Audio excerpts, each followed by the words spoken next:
Hello, this is my Thomas and Friends Toys R Us study in Sydney, Australia during 2016, going right up to about October 2016. That's just prior to the Christmas rush. This is one of these videos where I don't need to explain everything that you see. You guys know your Thomas stock, you know what's really popular, and you sort of know what's not popular. Well, I learned that by seeing what's left on the shelves, but I think you get a pretty good picture of what's going on where I live.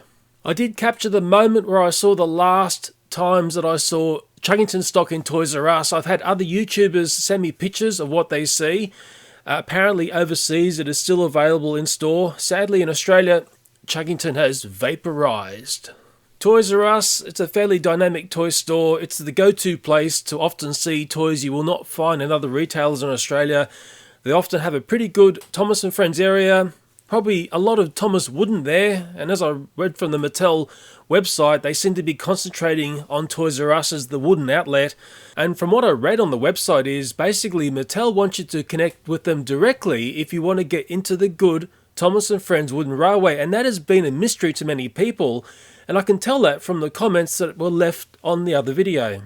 From what I can see in the other video where I was showing the stock in the other retailers in Sydney, Australia, around where I live, the Thomas Wooden Railway has been stripped out of many of them. So Toys R Us is where you hopefully go and find some nice Thomas Wooden Railway, but you will also find their own in-house brand there called Imaginarium. There's nothing wrong with Imaginarium toy trains. It's fantastic and it will connect to your Thomas and Friends Wooden Railway.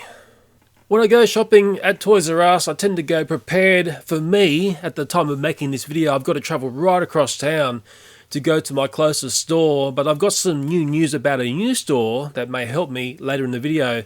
So I go prepared. If I see a toy that I like, I tend to grab it. I don't put it back on the shelf thinking I'll come back at a later time and get it, because so often if it's a half decent toy, it's going to be gone by the time you think you're going to go back and get it for a better price. In saying that, the best time to go to Toys R Us is when the specials are on. They'll do specials a couple of times during the year, and often you'll see it at a fairly reduced rate. And I know some people argue, oh, but Leo, the price is already ramped up. Well, you've got to shop wisely. There are times when you go to these stores and there's times when you don't. The other must-do thing at Toys R Us is use their VIP rewards card if you go there regularly. I've acquired quite a lot of money on that. So if I go to the checkout, they'll say, would you like to buy these toys through what you've acquired on your card? And it might be $1,000 there. Mind you, I'd hate to think how many thousands of dollars that I've had to spend to get like $1,000 in credit. But hey, the only way to tap into that is to use the card. Really important to do. Another thing I've learned at Toys R Us is if the packaging is damaged on the toy, you can get a 10% discount on the toy. I stand at the cash register and I explain I'm a toy collector and I need pristine packaging.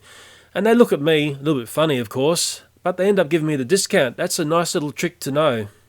So we get into the meat of the sandwich of this toy investigation of the Thomas and Friends stock. There are some toys which are very popular, and there are other toys that sit on the shelves for what is quite an extensive period of time.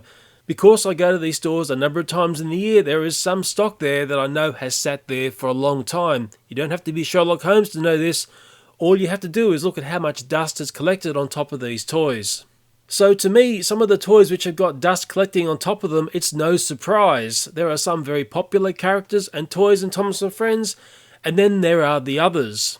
And as you can see from this video, obviously there's been a bit of a clear out of the older stock. Yes, Toys R Us have got a lot of Thomas and Friends stock, but as you know, a lot of this stock actually relates back to quite a few years ago. It's not exactly what I would call current stock. But don't see that as a disadvantage. Sometimes you want to go and grab something from a couple of years ago and you're thinking, oh my goodness me, the other shops don't hold it anymore.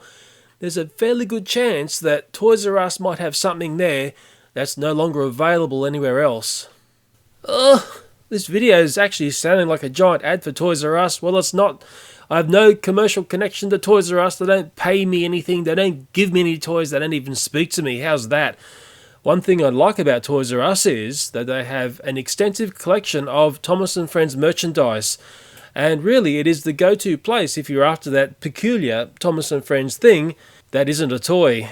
Now, I study Thomas and Friends merchandise, and what I've learned is there is basically Thomas and Friends anything. It never stops. So what's good for me about going to toy stores is I get a real feel for what's popular. I also talk to other people who are buying Thomas toys there, and so often we'll have similar stories about the things that we can't find. And yes, usually it's the most popular Thomas toys, and let's think about Thomas Minis. I recently saw a YouTuber I know in Australia show the glow-in-the-dark series. He said he got it from Toys R Us, so that had me going out hunting down these toys. The Toys R Us store that features mostly in this video didn't have them. It looked like it never had them, so I went to the Parramatta Toys R Us, and I'd never been there before. It's a Toys R Us which is within a shopping centre, and it's a very dynamic Toys R Us. I took some video and some stills there, and I was aghast at what I saw. There was a Thomas & Friends sale on. That's great to see, some good prices.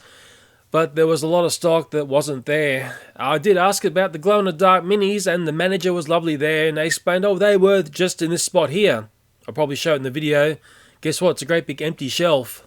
A manager at this store explained to me the allocation to the store wasn't very many of these toys, and it seems like only a couple of shoppers have come through and cleaned up all the stock, and they're probably all for sale on eBay now.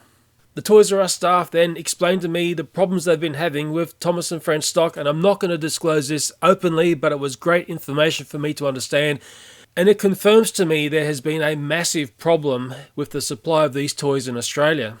And that is the core point of these videos. I think there needs to be something done, whether Mattel have got to come clean and say, hey, we're going to do it our way, and you go to our website, or you just clear out of the shops full stop. You either do it properly or you don't do it at all. The great strength of this video is what the audience has to say, in particular if you've gone shopping at Toys R Us in other countries or maybe other parts of Australia. I did scootle across to Costco because I know each year they've got like a Thomas & Friends toy for sale, and they've got a Thomas mini set which I haven't seen anywhere else. If you're sick of chasing impossible to find blind bag toys with mysterious numbers on the back, this looks like the perfect set for you. It even includes a gold Thomas. Yay! Out of curiosity, I also went into the Maya City store, but they were moving the toy department from one floor to another, so it gave me some very peculiar shots to show here. Nothing worse than scary clowns all over Thomas. It's a big thing on YouTube at the moment. Maybe give me a good tag here. And when I was in at the city, I went to one of the core toy stores or hobby stores in Australia, and that's Hobbyco. And from what I saw there, will totally confirm to me there is a giant problem with the Thomas & Friends toys being supplied to stores in Australia, and I'll put that up as a separate video. Yes, I'm really glad I went to Hobbyco and took a look at the Thomas stock, because there was something that's normally there that wasn't there, but it's now something else, and I think that really tells the story of what's going on. To finish this video off on a very positive note, there is a Toys R Us opening within 10 minutes of where I live in Sydney. Hooray! Finally! I'll have a Toys R Us which is just down the road, and maybe then I can keep a closer eye on this Thomas & Friends stock for you. Well, I better leave this video here. It's been far too long for YouTube's stupid algorithm. As always, thanks for watching, and bye for now.